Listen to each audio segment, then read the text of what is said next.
소원이 하나 있다면은 제발 내일은 장이 빠지지 않았으면 좋겠다. 왜냐하면 내일은 와이프 허락을 받고 밖에 나가서 오랜만에 술을 한 잔 걸치는 날이라 찾아뵈지 못할 수도 있고 아니면 시장을 제대로 살피지 못하고 갈 수도 있어요. 일단 다행히도 오늘 코스피가 상승을 하면서 다시금 3전 닉스에 대한 기대감을 스멀스멀 키워나가는 중이다. 지난주에는 정말 공포스러웠는데 물론 이번 주 월요일에도 공포스러웠죠. 하지만 그 강도가 조금씩 엷어지고 있다. 자, 그렇다면 현재 어떤 상황에 우리가 있고 그리고 앞으로 어떻게 될지, 그리고 더불어서 간밤에 AMD 그리고 스페이스X 관련된 이슈들이 조금 있었어요. 이 스토리들과 이게 어떻게 연결이 되는지, 그리고 제발 내일은 폭락하지 말 것을 기도를 드리며 새벽부터 있었던 굵직한 일들을 보자면은 AMD는 실적이 역대급이라는데 주가가 떨어졌죠. 구글은 그리고 AI에 돈을 더 쓰겠다고 하고, 아니 그렇게 많이 쓰는데 또 일론 머스크는 또 회사를 합쳤다 그러고, 아주 그냥 주식시장이랑 AI 세계가 복잡다단해요. 무슨 말을 하는지도 모르겠고 앞으로 어떻게 될지도 모르겠고 이게 내 계좌에 어떤 영향을 미치는지도 모르겠고. 그래서 요즘 시장을 보면은 다들 AI가 죽었니, 삼전 닉스가 죽었니, 코스피가 죽었니, 나스닥이 죽었니, 살았니, 올라가느냐 떨어지느냐 이걸 가지고 많이 이야기들을 하는데, 그런데 정작 진짜 돈들은 이미 다른 이야기를 하고 있다. 집을 한 채 산다고 해보면은 예전에는 그냥 은행 가서 대출을 받고 집을 샀죠. 끝. 그런데 어느 순간부터는 친구 명의로 하나 사고 법인 하나 세우고 다른 회사 보증 세우고 투자사까지 끼고 이렇게 지금 집을 사기 시작해요, AI판이. 그러면 궁금한 거는 집이 팔리냐 안 팔리냐가 아니라 왜 이렇게까지 복잡하게 사기 시작했지? 이게 되는 거죠. 지금 AI 아사리판이 딱 이런 상황이다. 그래서 구글, AMD 그리고 머스크, 겉으로 보면 어제 새벽에 있었던 전혀 다른 뉴스들인데 조금만 깊게 들어가 보면은 셋 다 똑같은 이야기를 하고 있다. AI 수요는 엄청난데, 그런데 그 돈을 조달하는 방법이 점점 기이해지고 있다. 이제는 복잡도 아니고 기이해요. 그런데 이게 지금 시장에서는 제일 중요한 변화다. 이거에 따라서 주가도 출렁거리는 거고, 그리고 이걸 이해하면은 요즘 왜 미국 정부가 유가까지 신경을 쓰는지, 왜 장기금리가 이렇게 중요한지, 그리고 앞으로 3전 닉스를 볼 때도 우리가 무엇을 먼저 봐야 되는지, 내일 주가가 오를지 내릴지 전부 하나로 연결이 돼요. 그래서 먼저 리사소 누나가 있는 AMD부터 보자면은, 솔직히 처음에는 시장이 또 오버하네 이렇게 생각을 했는데, 왜냐면 실적이 이렇게 좋은데 왜 빠지나? 그런데 재무제표를 보기 시작하면은 생각이 완전히 바뀌어요. 여기서부터가 진짜 이야기예요. AMD 실적이 헤드라인만 보면은 완벽했죠. 매출도 시장 예상보다 잘 나왔고 EPS도 이겼고 다음 분기 전망도 나쁘지가 않아요. 그러니까 이 정도면 주가가 올라가야 되는데, 그런데 시간 외에서 거의 9% 가까이 빠졌죠. 여기서 대부분 분석은 이렇게 끝나요. 기대가 너무 높았다. 맞는 말인데, 근데 원자료를 보면은 재무제표, 현금흐름표, 그리고 컨퍼런스 콜까지 재밌는 게 하나 나오는데, 보통 회사가 잘 됐다고 하면은 우리는 매출이 얼마나 늘었는지부터 보잖아요. 그런데 오히려 반대로 보자면은 현금은 얼마나 들어왔나? 왜냐면 매출은 장부에 먼저 찍을 수도 있지만은 현금은 거짓말을 하기 어렵기 때문에. 그래서 이상한 장면이, 순이익은 60% 넘게 늘었는데 영업으로 실제 들어온 현금은 오히려 줄었다. 계산이 잘못됐나 싶었는데 다시 뜯어보면은 생각보다 답은 단순해요. 외상값이 엄청 늘었어요. 외상값이. 제가 굉장히 좋아하는 치킨 후참잘, 만약 제가 후참잘을 운영하는 사장님이다. 오늘 치킨 100마리를 팔았어요. 장부에는 오늘 100마리를 팔았다. 이렇게 찍죠. 그런데 돈은 다음 달에 받기로 했어요. 그럼 매출은 느는데 통장에는 아직 돈이 안 들어왔죠. AMD도 비슷했다. 데이터 센터 매출은 엄청 늘었는데 그만큼 아직 못 받은 돈도 너무 많이 늘어났다. 여기서 그러면 한 회사가 생각나죠. 바로 클로드의 엔트로픽. 조금 있다가 구글 이야기하면서 다시 나오는데 이 회사도 지금 똑같아요. AI는 엄청 쓰고 있죠. 집도 엄청 사고 있는데, 그런데 그 돈을 바로 내는 구조가 아니라는 거죠. 자, 이제 머릿속에서 점들이 연결이 되는 거예요, 우리가. 그런데 AMD는 여기서 끝이 아니에요. 또 하나 재밌는 게 있었는 게, 뉴스에서는 마진이 엄청 좋아졌다. 그래요, 맞아요. 숫자만 보면 그렇죠. 그런데 작년 숫자를 다시 보면은 비교 자체가 조금 공정하지가 않았다. 작년에는 미국 수출 규제 때문에 일회성 비용이 크게 들어갔던 분기였어요. 그걸 빼고 비교하면은 사람들이 생각하는 것만큼은 그 정도까지는 폭발적인 게 아니었다. 그러니까 헤드라인이 엄청 좋아졌다인데 실제로는 좋아지긴 했는데 생각보다 차분했다. 이게 더 정확한 거죠. 그런데 진짜 중요한 거는 지금부터예요. AMD에서 발견한 현금 흐름 이야기가 조금 뒤에 나오는 구글 뉴스랑 너무 똑같죠. 즉, 이게 AMD만의 문제가 아니라 AI 산업 전체가 지금 같은 방식으로 움직이고 있는 거 아닌가? 자, 이 AMD 실적과 더불어서 구글이 AI 인프라에 2천억 달러를 투자를 한다는 이 뉴스를 보면은, 아, 역시 AI 캐펙스 좋아 좋아 이렇게 하고 넘어갈 수 있죠. 그런데 정보를 계속 파다 보면은 이상한 단어가 나오죠. SPV. 이게 이름은 어려운데 원리는 굉장히 간단하죠. 자, 제가 이번에는 후참잘이 잘 돼가지고 친구랑 카페를 차리려고 해요. 친구가 신용등급이 낮아서 대출이 안 나와요. 그러면 어떻게 한다? 돈이 살짝 더 많은 형 한 명을 초대하고 싶다. 형 이름으로 대출을 받고 카페를 만들고 친구는 그 카페를 월세 내면서 사용을 한다.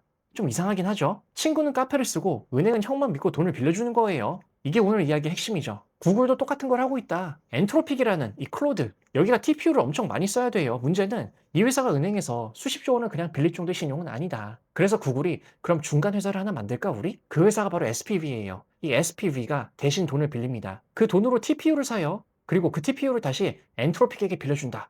여기까지 들으면은 그냥 중간 회사 하나 만들었네. 그런데 진짜 중요한 건 여기죠. 이 빚이 구글 장부에도 크게 안 잡히고 엔트로픽 장부에도 그대로 안 잡혀요. 중간 회사 안에 들어가 있는 거예요. 여기서 오해를 하면 안 되는 게 구글도 돈이 없나? 아니죠. 오히려 반대예요. 구글은 돈이 없는 회사가 아니죠. 현금이 엄청 많아요. 그런데 왜 굳이 이렇게 복잡하게 하냐?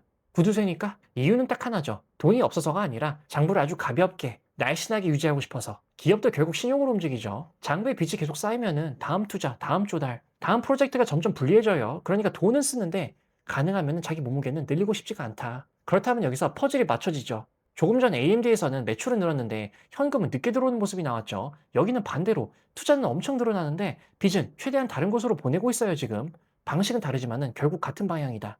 AI 산업 전체가 지금 계속 현금보다 신용을 훨씬 더 적극적으로 쓰기 시작한다. 생존의 문제고 더욱더 장기적으로 이 투자를 마라톤으로 보고 있는 거예요, 지금. 단기로 끝날 산업이 아니라는 거죠. 재미있는 건 이게 한 번으로 끝난 프로젝트가 아니었다. 첫 번째가 끝나자마자 벌써 두 번째, 세 번째 구조로 또 만들고 있어요, 지금. 그러니까 이건 특별한 이벤트가 아니라 앞으로 AI 산업에서 계속 반복이 될 새로운 자금 조달 방식이 됐고 앞으로도 계속 이어질 거다. 원래 초기에 코어웨이브 같은 회사들이 많이 썼죠, 이거를. 물론 이러다가 한 친구가 그냥 폭발해 버리면은 부도가 나버리면은 코스피는 2천, 3천까지 떨어지는 거예요, 그냥. 그래서 AMD도 그렇고 구글도 그렇고 다들 돈을 버는 이야기보다 돈을 어떻게 조달하느냐가 더 중요해지고 있는데 그런데 이걸 가장 극단적으로 보여주는 회사가 하나 있죠. 그렇죠. 극단의 대명사. 바로 일론 머스크. 정말 와이프한테도 큰 소리 칠 그런 남자예요. 이 남자의 스페이스X가 여기서 아예 회사 자체를 이용해버리죠. 이번에 스페이스X가 상장하면서 재무제표가 처음 공개됐죠. 쭉 보면은 매출 얼마, 영업이익 얼마, 현금 얼마. 그런데 재무제표에 진짜 재밌는 게 맨 뒤에 있었어요. 각주. 여기 특수관계자에 대한 부채 133억 달러 이게 뭐야? 자, 회사한테 돈을 빌려주는 사람은 보통 은행이죠. 채권 투자자도 있고 그런데 특수관계자라는 말이 붙는 순간 이야기가 달라지죠. 쉽게 말하면은 가족, 계열사 같은 그룹 안에 있는 회사들 그 안에서 돈이 움직였다는 뜻이에요. 그래서 하나씩 추적해보면은 올해 초에 머스크가 xAI를 스페이스X 안으로 합쳤죠. xAI는 AI 회사죠. 그록이라는 서비스를 제공하고 있어요. 이러한 회사들의 특징이 하나 있죠. 돈을 엄청 써댄다. GPU 사야 되고 데이터 센터 지어야 되고 전력도 필요하고 냉각도 해야 되고 그러니까 현금이 계속 나가죠. 반대로 스페이스X는 어떨까? 곧 상장을 했고 신용도도 훨씬 좋고 자금 조달도 훨씬 쉽죠. 그렇다면 상식적으로 어디서 돈을 빌리는가? 당연히 신용 좋은 쪽에서 빌리겠죠. 그게 스페이스X겠죠. 어떻게 보면 조금 전에 본 구글이랑 굉장히 비슷하죠. 구글은 중간 회사를 하나 만들었어요. 머스크는 그냥 회사를 합쳐버렸죠. 역시 화끈한 남자예요, 일론은. 방법만 달랐지 목적은 거의 똑같았다. 신용이 약한 AI 사업을 신용이 강한 몸 안으로 넣는다. 그러니까 오늘 본 세 회사를 한 줄로 정리하면은 AMD는 현금이 조금 늦게 들어오기 시작했고 구글은 중간 회사를 만들어서 자금을 돌렸고 일론 머스크는 회사 자체를 이용해서 신용을 키웠다. 방법은 다 다른데 방향은 똑같아요. AI 투자에 대한 풀악셀. 즉 이건 AI 수요가 죽었다는 신호가 아니라 AI 수요가 너무 커져서 기존 방식으로는 이제 감당이 안 된다. 우리는 지금 그런 단계에 있다. 장기적으로는 숨이 턱턱 막히지만은 좋은 신호죠. 다만 여기서 살짝 조심해야 되는 거는 수요가 좋은 것이랑 투자하기 좋은 것은 같은 말은 아니에요. 이게 이제 미국 정부 이야기까지 하나로 연결이 되는데 왜 요즘 미국 정부가 금리 하나, 유가 하나에도 이렇게 예민하게 반응을 하는가? 베센트 재무장관이 왜 그렇게 슬쩍 냅킨의 비밀 노트를 보여줬는가? 이유는 생각보다 단순하죠. 왜냐하면 이 AI 사이클은 이제 기업만의 문제가 아니라 미국 정부도 똑같은 방향으로 움직여야 되니까. 지금 미국 경제 성장에 가장 크게 기여하는 항목 중 하나가 AI 설비 투자예요. 데이터 센터, GPU, 전력, 반도체 이런 투자들이 미국 경제 성장의 핵심 축이 되어버렸어요. 그러면 여기서 문제가 하나 생기죠. 이런 투자는 대부분 빚으로 합니다. 현금으로 수십조를 한 번에 내는 회사는 거의 없어요. 조달을 하죠. 채권도 발행하고 대출도 받고 오늘 우리가 본 것처럼 SPV도 만들고 리스도 하고 그냥 회사를 안으로 끌어당겨서 합체하고 그러면 여기서 가장 무서운 게 뭘까? GPU 가격? 아니죠. HBM? 아니에요. 바로 금리. 금리가 조금만 올라가도 조달 비용이 확 뛰어버려요. 그러면 오늘 우리가 본 모든 구조들이 너무 부담스러워진다. SPV도, 리스도, 채권도 전부 이자를 내야 되잖아요. 그러니까 요즘 미국 정부가 하는 행동을 이렇게 볼 수 있죠. 정부가 AI 기업을 직접 도와주는 게 아니라 AI가 돌아갈 수 있는 금융 환경을 유지해 주려고 하는 것. 이게 더 정확한 표현이에요. 그래서 유가도 중요하죠. 유가가 올라가면은 물가가 올라가고 물가가 올라가면은 금리를 쉽게 못 내리죠. 금리를 못 내리면은 AI 투자 비용이 올라가요.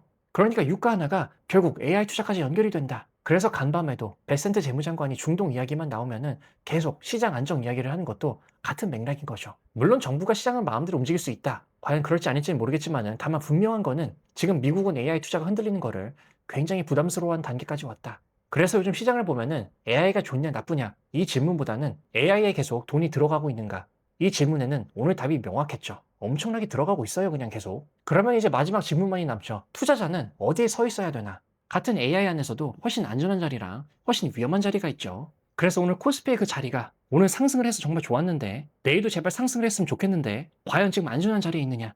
몇 달 전만 하더라도 코스피 리모컨은 극단적으로 말해서는 레버리지 상품 때문에 개인과 기관분들이 쥐고 있었어요. 솔직히 외국인들은 몇 달 전에 훨씬 더 주고 장창 훨씬 더 많이 팔았습니다. 그런데 그때도 지수는 미친 듯이 올라갔다. 하지만 요즘은 이렇게 투심이 꺾인 상황에서는 코스피의 주인은 지금 주인님은 리모컨을 쥐인 사람은 외국인이에요 지금. 그것도 그냥 쥐고 있는 게 아니라 지난 2주 동안 정확히 두 번의 고점에서 팔고 저점에서 사는 완결된 왕복을 만들었죠. 마치 시계처럼. 그리고 오늘도 이 리모컨을 쥔 손이 코스피에선 사고 코스닥에선 팔고 있어요. 같은 손이 같은 날 두 시장에서 지금 정반대 버튼을 누르고 있다. 최근 4거래일을 딱 놓고 지수가 오르내린 방향이랑 각 주체의 매매 방향이 얼마나 맞아 떨어지는지 이거를 보자면은 7월 31일 지수가 엄청 폭등했죠 이날 20% 가까이. 개인분들은 팔았죠 이날 역대급으로. 외국인 기관은 역대급으로 샀고, 그리고 8월 3일 폭락한 날에는 개인분들은 오히려 샀어요. 메인 기관은 팔았고, 그리고 8월 4일 찔끔 오른 날에는 이날은 개인분들만 방향이 맞았죠. 외국인 기관은 팔았고, 그리고 오늘 8월 5일 약 4% 오른 날에 은근히 오른 날에 다시 외국인은 샀고 개인은 팔았어요. 즉 최근 4일 중 3일 방향을 맞춘 건 외국인뿐이죠. 개인이나 기관은 어느 날은 맞고 어느 날은 틀리는데 외국인은 거의 매번 지수 방향이랑 같이 가고 있다. 게다가 규모도 남다르죠. 7월 31일에는 약 8.5조, 오늘은 2조 넘게. 다른 주체들이랑 자릿수 자체가 다르다. 즉 지금 이 시장 방향을 정하는 손은 외국인이고 개인 기관은 그 손이 움직인 다음에 따라간 쪽이죠. 그래서 오늘 판 돈을 누가 다 받았는지 제로섬으로 쪼개보면은 이게 오늘의 핵심이죠. 오늘 코스피에서 판 쪽이랑 산 쪽을 전부 더해보면은 판 쪽에서는 개인분들이 약 2조 가까이, 사모펀드가 5천억 가까이, 연기금은 300억 가까이, 그리고 기타 등등 약 마이너스 2.5조 정도 돼요. 산 쪽은 외국인 2조 원이 넘죠. 투신이 1천억 넘게. 그 외 기타 등등 다 합치면 약 2.5조 정도 딱 맞아떨어지죠. 오늘 판돈이 대부분 약 80%가 개인이랑 사모펀드였는데 이걸 외국인이 거의 혼자 받아냈다. 이게 무엇을 의미하냐면은 오늘은 스마트머니가 개인한테 물량을 떠넘기는 구도가 아니라 정반대죠. 개인이랑 사모펀드가 본전 즈음에 올라가 주니까 어느 정도 물량을 정리했을 때 혹은 계산대로 던진 물량을 외국인이 흡수한 거예요. 다만 코스피만 보면은 다 좋은 얘기 같은데 그런데 코스닥으로 눈을 돌리면은 다른 이야기가 좀 나온다. 코스닥 외국인 순매수를 최근 흐름으로 쭉 나열해 보면은 쫙 계속 올라가고 있죠. 그런데 8월 3일부터 오늘까지 3일 연속 팔았고 강도가 계속 세지고 있어요. 외국인이 7월 말에 코스닥에서 담았던 물량을 8월 들어서는 4일 연속 정리하고 있다. 그리고 하필 이 3일 중 오늘 개인이 5천억 넘게 가장 강하게 사들였죠. 여기가 진짜 스마트머니가 팔고 개인이 받는 구도죠. 코스피가 아니라 일단 코스닥에서 지금 4일째게 이어지고 있는 게 우연은 아니에요 하루짜리. 그래서 여기까지만 보면은 코스피는 마치 지금 외국인의 축적 국면, 코스닥은 외국인의 분산 국면이 동시에 진행 중인 거죠. 두 시장이 완전히 반대 국면에 있고 그걸 가르는 손이 똑같이 외국인이다. 지금 데이터가 말해주는 나름 정교한 그림이에요. 그런데 그래서 앞으로는 자 여기서부터가 정말 제일 중요한 이야기죠. 그래서 어떻게 될 건데 앞으로.